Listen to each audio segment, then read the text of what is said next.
got here? That's that. All right, where's my headphone set?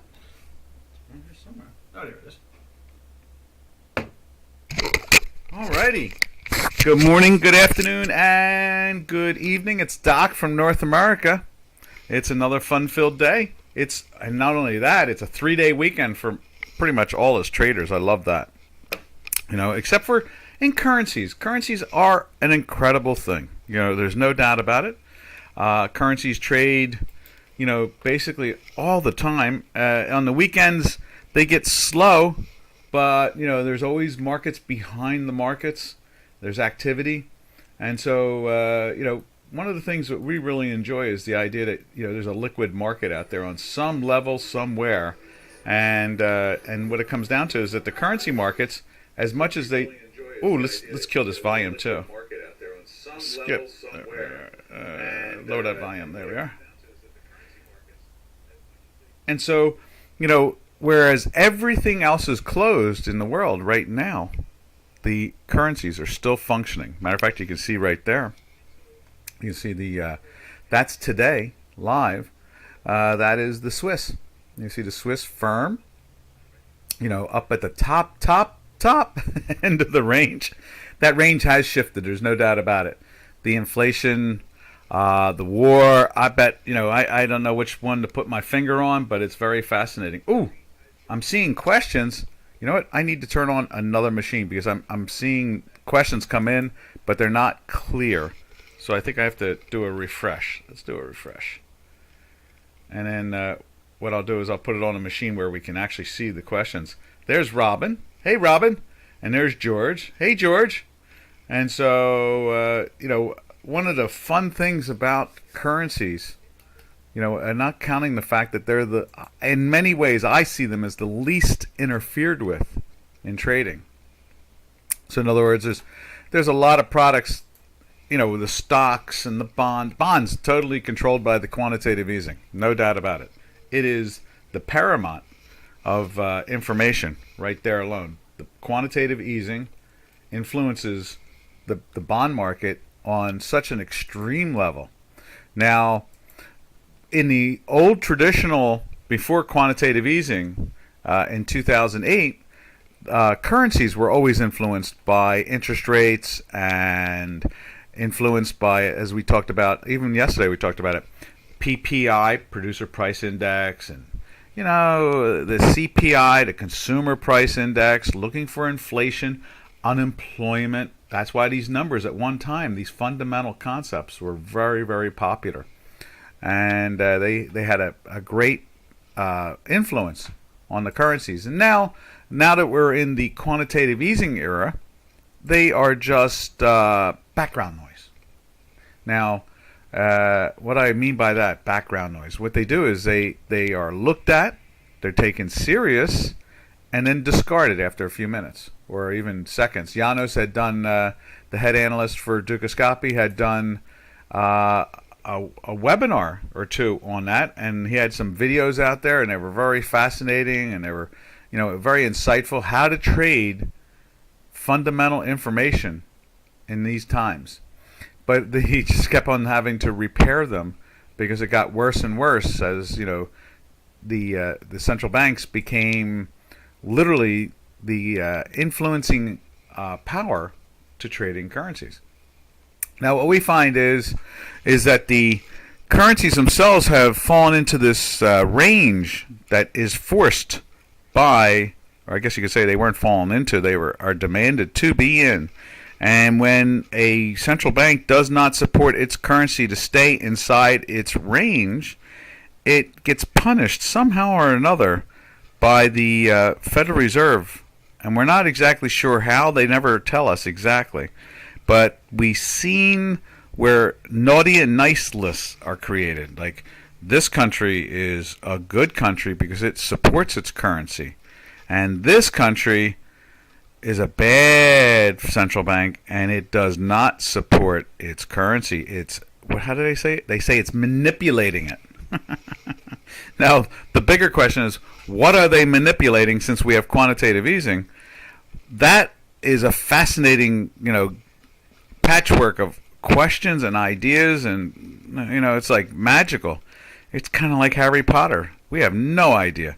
But under Mr. Trump, they would announce manipulation or non-manipulation. And we could follow that on some level with the amount of money borrowed by a central bank going to the Fed window, which they keep a list of, and record.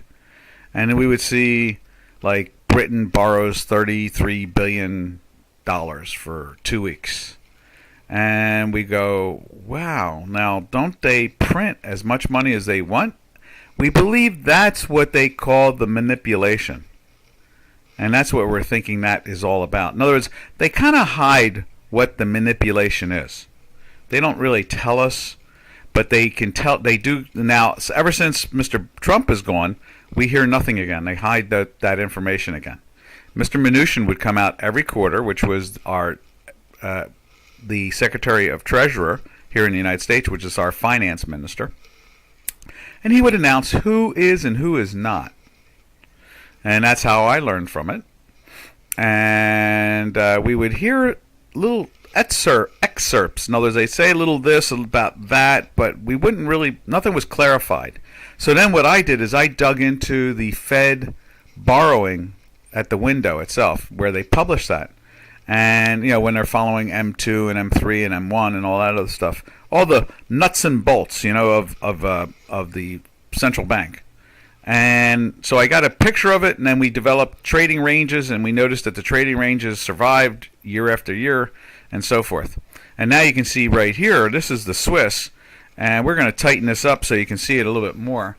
But the Swiss has gotten to a point now where it's not inside the range anymore. There's the old range right here. You see it right there. Let's see if we can do this. Let's make this larger for a moment.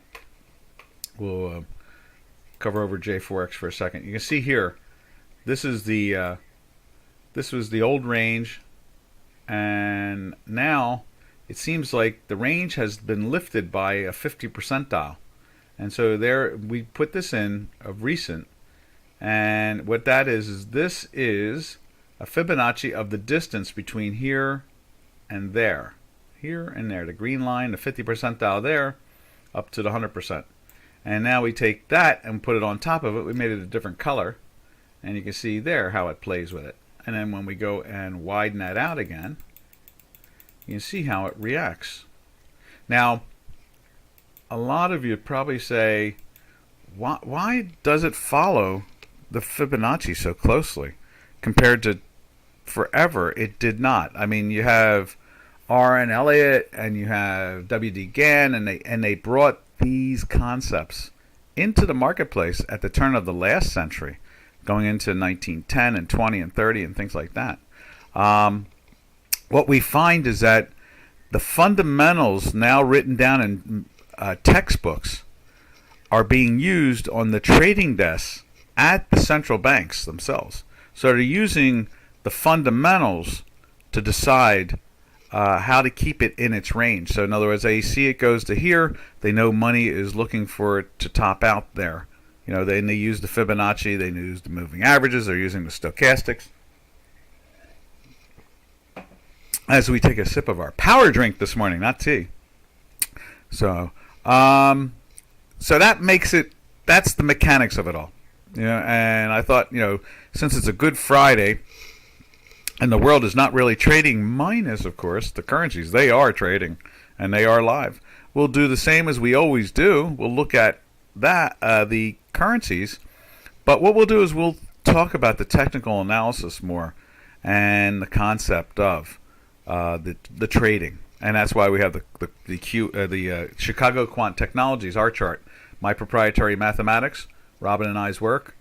Robin and I have over 100 years of experience between the two of us in trading, and members of all the major exchanges. And so when we show you the J4X chart, we're showing you a public indicator that we, I want to use the word manipulate, we alter to emulate or act like some of the math that we have for our proprietary Chicago Quant work. So this is our chart here. And then what we do is we have J4X here, and this gives you an example how you can create, or you can follow, you can create your chart like here on J4X, and you can follow the natural tendency of our math. Like you see all these cute little green dots and red dots, and that emulates about 68% of the time. It can get as high as 71% at times of the dot system that we use. And then we take the stochastics here. We have a fast, which is the white, and you see the parameters of it right there.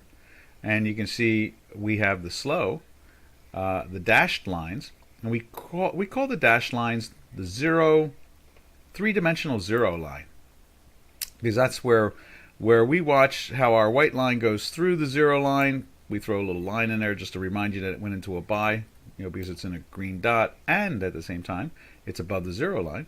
And then you notice our math has a natural tendency to be right 8.5 out of 10 times, if not more.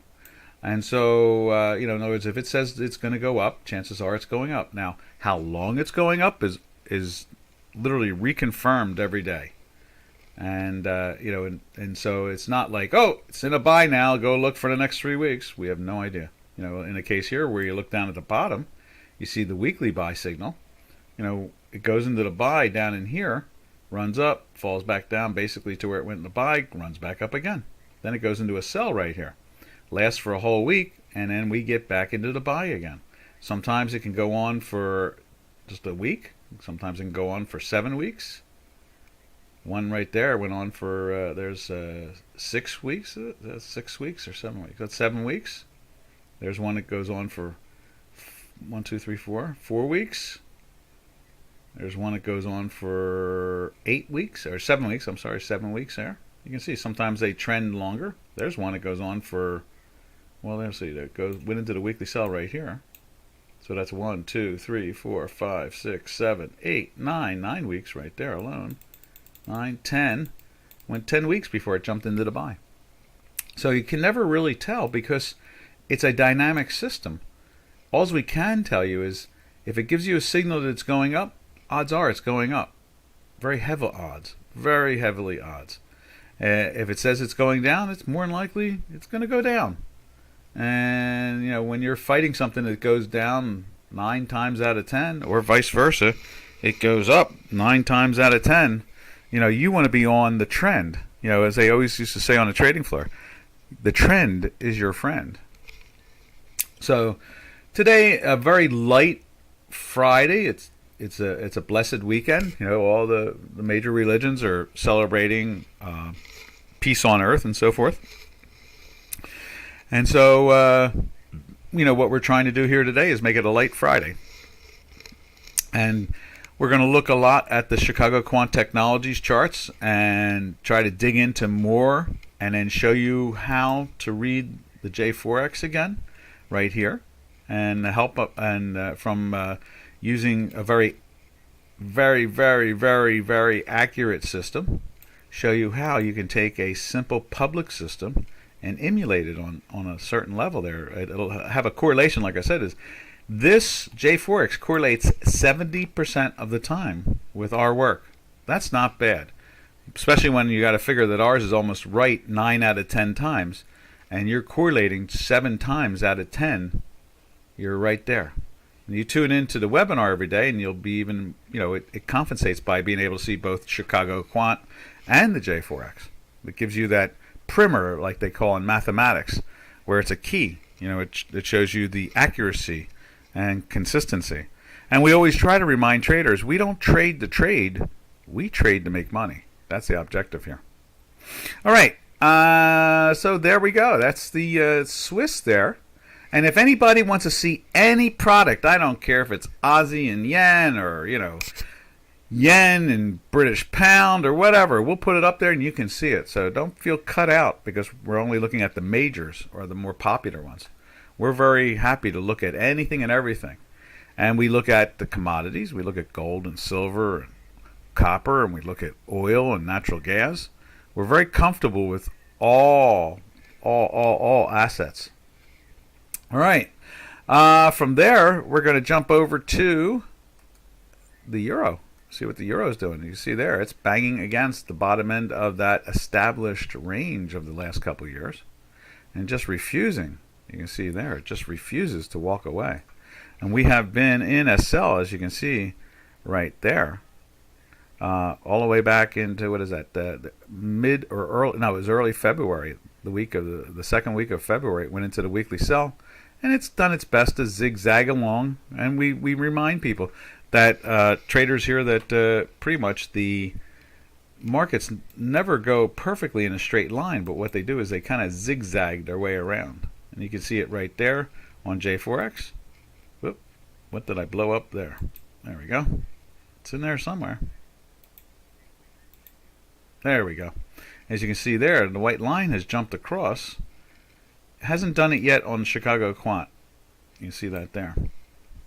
But, it's jumped across and tried to tell you that they try to buy. But due to the fact that we have all these red, hinky ASCII bars, you can't really trust this action at all. It's telling you there's more downside pressure there. That's how you read this specific way of the J4X with the tools that we've developed for it.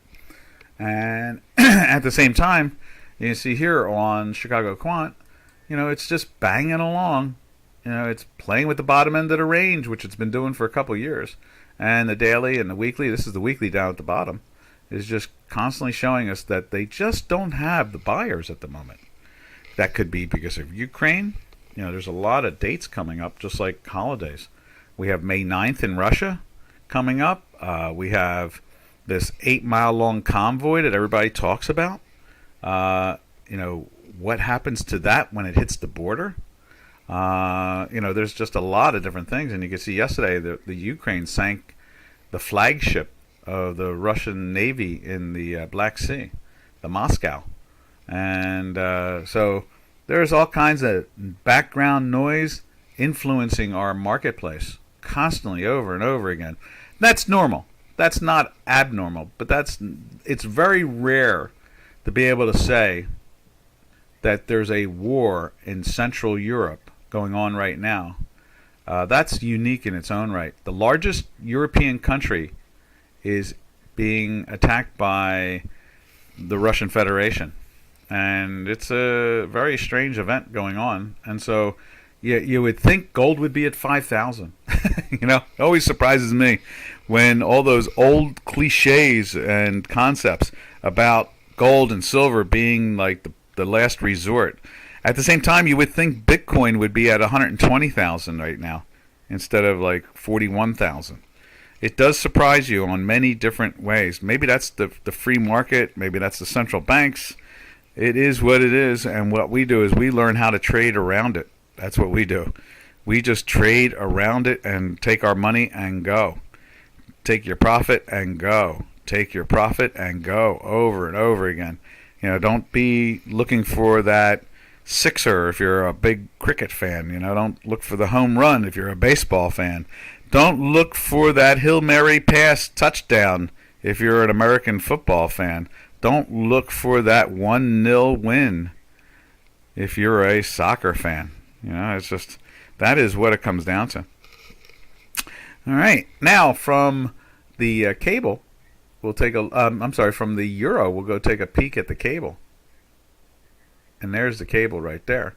And you can see we slid into a buy there 2 days ago. And you can see our weekly is flirting with it as we speak. It's trying hard to, stay in that buy. Matter of fact, we're going to put that little line in there solidly. There we are. There we go. We're really hoping to, see some, we hope that they sell the dollar so that may tell us that the unfortunate demise of the population along the eastern side of Ukraine is over with. We're really sad to hear all about those killings and so forth of the population. And so, we're just hoping that if we would only see the dollar drop, maybe that'd be a sign of some kind of peaceful redemption start to establish itself. Now, many a time we complain here, no one's paying attention to the other countries that the Russian Federation has done this to. And we're always the last talking about it. No one else seems to want to talk about it. But in this case here, this is happening right on the front doorstep of Europe, in the dead center to the largest country. So it's pretty hard to hide from, as much as they try, that's for sure. Hi, Daniel. Bom dia, Brazil. Yes, we follow the EWZ. We can't get the real, but we can get the EWZ. We can see that, which is kind of cool. It had a great run in Brazil over the last couple months, over the last bunch of months. It was a good run, and then and now it's backing off a little bit. But we do follow that. We do watch the EWZ ETF here in the United States, and that's one way of looking at the Brazilian currency. I guess looking at coffee doesn't hurt either. And then soybeans. I understand that Brazil is tied with the United States in the growth of soybeans. So now let's drift over to the Turkish Lira. Let's see what she's doing this morning. We're going to go right to the Euro Turkish Lira right there. And we're going to throw you just a cable up here on J4X real quick, just to give you a flavor of the action. We have three green dots. You can see here they're playing with the reddish one right now on the Hinky ASCII. And let me just throw that back up there real quick, just to confirm that what I'm saying out loud. Yeah, see, there's no dot here. So we've got two green dots, and this one has no dot. And we're at the bottom end of the range, and we're climbing into the weekly buy. You see that upwardly momentum on the J4X. All right, now let's jump over to Turkish Lira. Right there. And that's the Euro Turkish Lira. You can see it's trying to curve right there. It's doing that little curve thing. The volume is making a sharp drop. And lots of red. Lots of red. And that's basically keeping you honest in the sense of knowing that the pressure is more down than up. And then when you go over to Chicago Quant, right there, you see we've been battling. This thing's been battling. It's been in a weekly buy since here. And it's just been in a daily sell for a long while with that, from here, we've gone into sells, go in for a couple of days of a buy, go back into the sells again, and the pressure's on. And you can see today they're flirting with it. But then it gets the holiday. But at the same time, look at that. The weekly is touching just below the sell number. You can see it right there. Minus. And when we highlight it, you see that. Plot 1 is minus 0.0008. So there's pressure. It's definitely got pressure going on. We keep on thinking it's going to find a way to drip down a little bit. Drift just enough. They have commingled, which we're very impressed. President Erdogan has commingled the options and the binaries with the currency. So if you're buying currency from Turkey, they'll give you a free put at the same time. And that's brilliant. That is truly brilliant. I believe his son-in-law came up with it back years ago when it was trading in the sixes, but they were afraid to implement it. But then when the Turkish lira went so haywire and jumped up into the 21 area, and he used the 18 area for the currency of the dollar pairs trade against the Turkish lira, they just said, okay, we got to do something. That's hyper inflation. That's not just inflation. When your currency goes from 1 to 18. That's a tax. It's a heavy tax. So basically, they've really found a good way to stall out this wild, hard inflation, which is, I'm going to give them a golf clap. Bravo. We love it. Because you don't need the population getting beat up every day, watching prices double and triple and quadruple. All right. We are trapped in that range, as we've talked about. Let's just show you that again. Right there. And that's the big old range right there. And you can see that big old range since they started implementing free puts to a purchase of the product. Matter of fact, I guess we got to extend that box over it so far. It's a couple days past already again. So let's do that too. Will that do it? No, that didn't do it. I think that'll do it. Will that do it? No. Let's do this. Let's tighten it up a little bit and see if we can widen it. And we'll grab that cute little dotty box right there. There we go. I think I got a grip on it now. No, that's not it either. We want to get that rectangle. Format rectangle. There we go. Let's do this. Let's make it thicker or something, and then maybe it'll let me grab it then. There we go. There we go. We got it now. And we'll extend that down even further. And as you can see, it's staying inside that big giant rectangle and is not letting go. And again, that's why we show you the Chicago Quant charts, because of the level of accuracy. The level of accuracy is so high that how else could we prove to you that using the J4X the correct way is a very good tool, because you're looking at the best of the best. You know, this my work is the best of the best. So when you see the two of them together and you see the consistent accuracy, it helps out for you to be able to build a nice simple system that will keep you on the right trend. And if you're using the binaries or the options married to the hard delta, or what we call a spot, then what happens is that it makes it even easier to be in the right trend. And that's really the key right there, being in the right trend. All right, from there we drift over to Canada and see what Mr. and Mrs. Canada is doing. And you see they went into the sell a couple days ago, right there. And you can see it's been in a weekly sell since here. And over on J4X, right there, same thing. Look at that, starting to show that downwardly pressure, just like here. Now we've had 3 red dots, and we're having a volatility dot situation going on right now with a green and a red. But we've been pressured. And you can see over in J4X, we're getting there. It's trying, and it's doing it. You know, it's telling us that there's some pressure. You can see this white line telling us that there's pressure.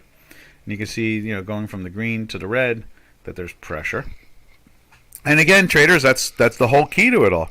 The objective is to be in the right trend all the time, as much as you can be. That's the answer to it all. If you're trading in the right trend and using good money management, then what will happen is more than likely you will win more than you lose. And that's the name of the game. Good money management and staying inside the trend. All right. Now, from the Canadian, what else we got to say about the Canadian? Normally what we do is, we say this every day, and that is that we look at the Canadian and we kind of then jump over to like crude oil and the metals, you know, the gold and all like that, because Canada is that type of country where, you know, it's parked next to the United States, protected very well, has not, you know, nowhere near the population of the United States at all, but, you know, it has a nice small solid population, educated, and then the best part about it all is that per capita they're very rich, you know, when it comes to, you know, how much gold there is in the country versus how much the population. As a matter of fact, I know in Canada, in Alaska, they give a dividend out in that state. You know, like there's an oil dividend or there's a metals dividend or something like that. And I'm not sure what they do in Canada, but Canada is like the second largest producer in gold or silver or something like that, and copper. It's right up there in the top 3 all the time. And then at the same time, it's same thing per capita. It's one of the largest producers of oil. So, you know, it's well worth watching the currency and how it flows, because that will give you a kind of a feel for how the precious metals and the oil market is moving at the same time. All right, from there, we drift over to, where is it at? We go to, take a look at crude oil, right there. Now, crude oil closed at the highs there yesterday. It is not open. Nothing else is open on the planet at the moment. You can see it closed up at 106. We're in a daily buy there for a few days. A little volatility signal for 2 days in a row. And we closed back in the weekly buy at the same time. Now, because of that strength, you would assume, that the Canadian is going down. And as you can see on J4X, it's sure trying. You got that white line below the dashed line. You've got a red there. You got a green and green. And so it's trying. It's trying to find a way to go gain strength against the dollar, basically. That's what it really comes down to. Now, what we'll do is we will take a look at gold. See what Mr. and Mrs. Gold are doing. Doing the same thing. Closed in a weekly buy. It's in a daily buy since here. It's been marching up. And that also tells us that the value of Canadian should be going down. And at the same time, let me just check real quick. And there's Canadian. Yes, and it's in that weekly sell. You can see it. It's been in the weekly sell since here. And it's obviously not climbing back up. So more than likely, it's going to find a way to head back down to the 50 percentile there. Now let's take a look at the gold, as we said. And you can see here, gold firm. With gold firm and moving up, normally we see the South African rand gaining against the dollar, which means it's dropping in value. It's in a very nice tight range. The South African rand, it's not that explosive. You can see it's been trapped in between the 14s and the 16 area, so that's not bad. I mean, you can't complain about that. As a currency and a country, you have to be happy that the product is holding its own. You can see here, that's really nice. And even so, when you really look at it, let's widen out the J4X altogether. Even when you look at it, in many ways, that's a really tight range. You're only looking between the 16s and the high, the low 14s are touching the 13s over the last 2 years. And that's a good thing, You want your currency to be stable like that. You see back here in 19, it had run up into the 19s. I guess that was when gold had fallen down into like the $1,000 area. Maybe let's take a look and see. I think it was the $1,500 area or something like that. Let's take a look at it on J4X here. There's the gold. Yeah. Right there, you can see gold was down to $1,500. So you see that relationship between the gold and the currency itself, and that's what we look for here. We try to find these consistent relationships so that we can find more proof if something's going up or more proof that it's going down. We really try hard here not to get lost. Just thinking about something on a very short term, intraday or daily or a couple day thing. We try to look out like the days and the weeks and the months. We try to look out in that direction. And, we show you our short-term trading and the success of it. And it's always fun, to say, okay, there it is. It's going to take off, and it takes off. Be it up or down. It's kind of neat. But at the same time, short-term intraday charts and longer-term charts should have the same accuracy. They should both be percentage-wise the same accuracy. And if you're using a intraday system, then you want to make sure it matches to your day and weekly charts. In other words, the same percentage of success and failure. And if not, then you need to rebuild them. Now, I had a great conversation yesterday with an old friend who we were trading associates. We always, during the holidays, we always try to contact each other, and then we get on the phone, and we're on there for like an hour and a half. And he was telling me that he's got a little trading room down in Florida that he goes to once in a while, but they don't trade options like him because we're option traders. We were option traders first, and then we trade the fast and woolly, product, spot, futures, stock, index, whatever, ETF second, and that's fun. But the real money is always made in the option market. So if you marry a binary or an options to the underlying product, you can be much more successful. And he was telling me about how they have these 5-minute signals in the office and so forth. He says he has to get out of there. He can't take it. Leaves it. He keeps on trying to tell the guys they need to trade options. Now, my friend is 72 years old, 73 years old, 74 years old. He's like 74 years old. And here I'm 67 years old, and here we are trading away on the options like we're kids, keeping us young, having fun, making money. We're just option traders. And then you have these people that try to, they're trying to intraday trade, and they do 50 lots here and 50 lots there, and it's, they average in, and, and then they don't understand why they break even at the end of the day. And like yesterday, he was saying to me, I got over 4,000 contracts traded in the options. He was playing the Twitter action. And I said to him, can you imagine if we didn't have options? All we would have had is money from just, the success, but from the floors, trading floors, and being that reactive universe.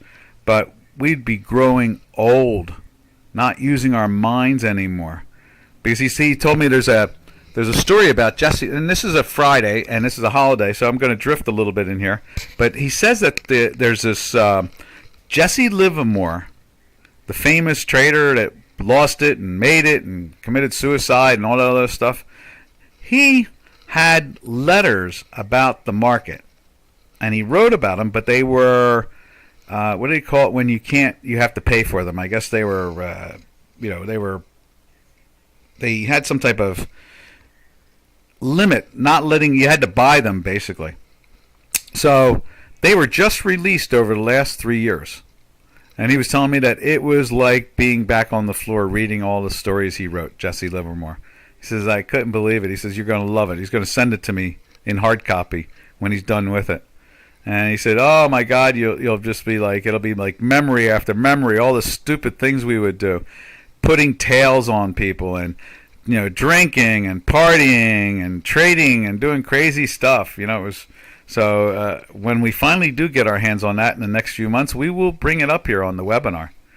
Jesse Livermore and his not hidden, but his preserved personal notes of trading when he started off at 16 years old.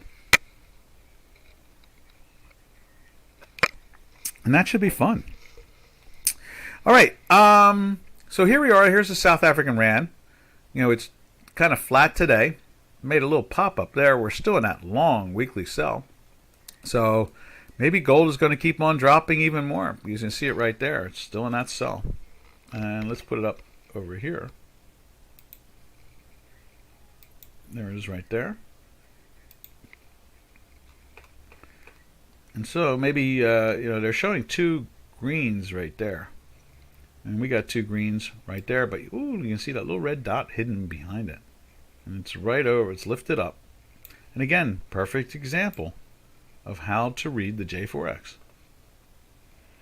And the primer is this one, the Chicago Quant. And that's why you tune into our webinars and see the truth. And the truth will set you free. All right. From there, we slide over to He Who Will Not Be Named. That's right. It's like a Harry Potter thing here. There it is right there.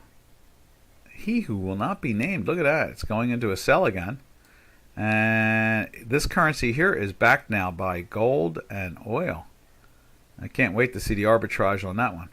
And it seems to have really calmed it down, that's for sure. And it's in that weekly sell, and they don't seem to want to lift it up, but it's not really falling too far. And this is post, or let's say this is pre-Ukraine, and then this is Ukraine. Now from there we jump over to the Japanese yen. Right there. Lots of green, as you can see. Look at that. Zoom, zoom, zoom. Let's put it up over there. Boy, up, banging against the 6.5-year high now. It doesn't let go. I think more than any other currency, and I really like watching the Swiss against the dollar. But I'll tell you, the yen against the dollar against the yen is a very fascinating indicator. Watching the strength of it, and it telling us that there's more pressure with the inflation. Probably, I think this is probably the better of the two as looking at inflation itself. I really do. For some reason, I think they are totally wired in. And I think they have a great working relationship with the Federal Reserve, and Japan is just so locked in that they're trying to deal with this inflation explosion too. They have not geared towards that. They're used to like 100 yen to the dollar, kind of like the he who should not be named type of thing. That discounting thing that goes on, and so the yen against the dollar, or the dollar against the yen itself, is definitely an insightful action until they start breaking this thing down. And you can see there, we've been in that weekly buy now for, what is this, 2, 4, 6 weeks now. And it went into the daily buy there, and wow, what a winner chicken dinner, huh? A little correction here, and then right back in the saddle again. It took right back to the trend again, and it's taken off. And when we go over and look at it on J4X, see, the last time we were in there is like, we're going to make this a weekly chart. It's like, I think it's like 8 years ago. Let's see, where is it? Right here. Here it comes. We'll make that the whole page. Yeah, and like there's 2015. We are breaking 2015 area now. So what is that? That's an 8-year high now. We're really pressing. And then the last time we were that high again was back in 2007, and it's past that point too at the same time. That's something. They read into this very well, no doubt about it. And I would imagine that's what we're seeing when we look at the dollar Swiss also. They are reading into it, I'm sure. Let's take a look at that. Let's put dollar Swiss on there just real quick on a weekly basis. Right there. Now, see, it's not the same. And that's probably because of the interest rate thing. Whereas, that they're paying interest rates now in Japan on money, officially. So that could be part of that influence of the inflation when you're yielding. Matter of fact, I had that conversation yesterday with my friend down in Florida. He's really around a lot of traders.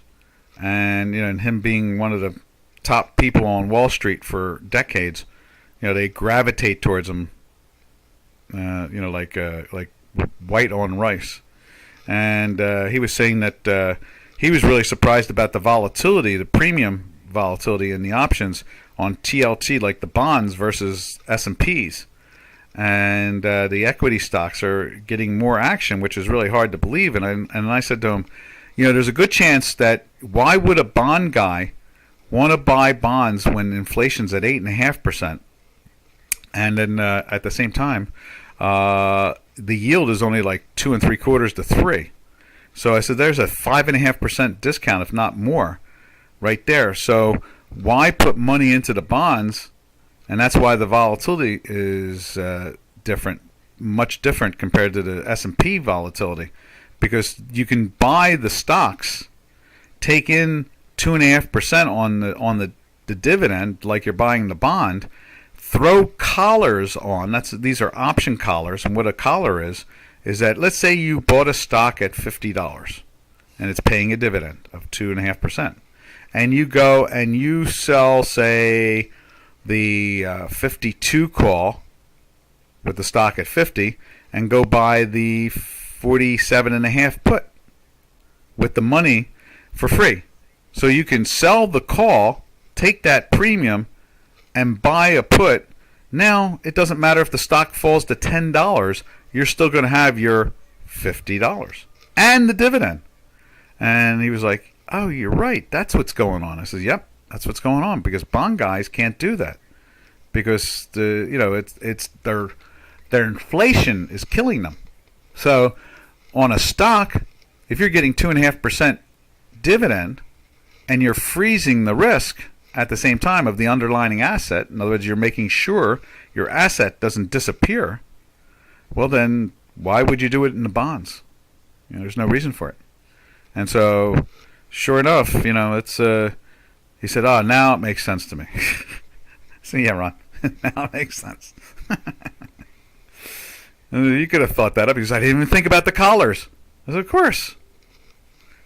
Anyway, that's because I was more of the hedge fund industry after we left the floors, and he was always still involved in facilitating trading. I think he opened up a little brokerage, and it was a boutique place. Matter of fact, Bank of Canada bought it for $100 million. So. Royal Bank of Canada. So end result is that that's probably, now we go and we look, we looked at the Japanese yen there and we looked at the Swiss. That's probably the answer why those two are the most purest when it comes to adjusting to the inflation. I mean, they seem to be running ahead of the inflation, not behind it. They seem to be focused on it much better. When you see the big spikes out of it, I mean, they're picking up on this action way ahead of everything else, and that would make sense. Both the Swiss central bank and the Bank of Japan are much more heads up and probably much more connected to the Federal Reserve than most of the others, because they've been banking for so long. Both have long historic banking characteristics, and the Japanese in particular, is basically like they're connected to us,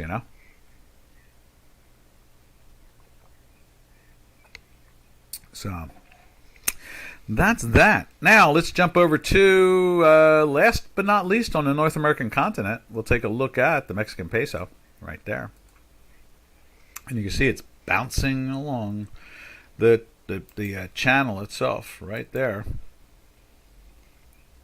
and you can see it over here on J4X. It pressured itself down, all those actions there. Let's see if we can get everything going here. It's loading in now.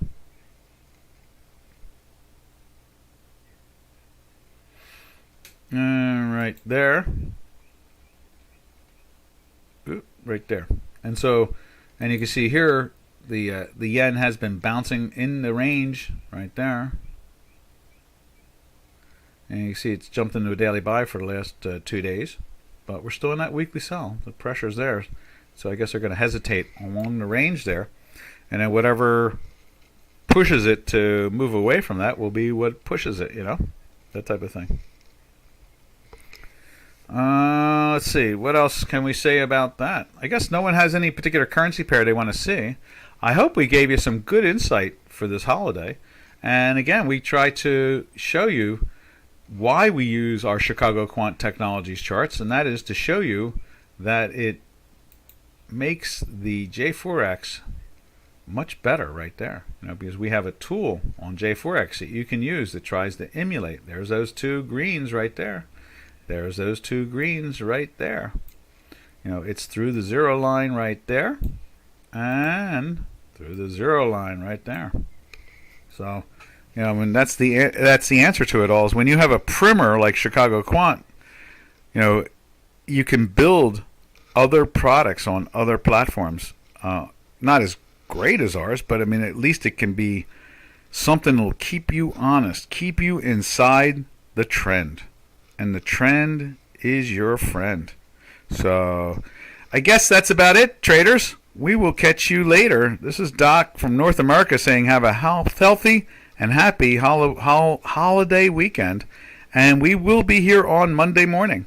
So, happy trails to you until we meet again. Happy trails to you, to all our trading friends. Thank you for showing up on this holiday shortened, or it's non-existent. Everything is closed but the currencies. So thank you for showing up, and we will see you Monday. Ta-ta for now.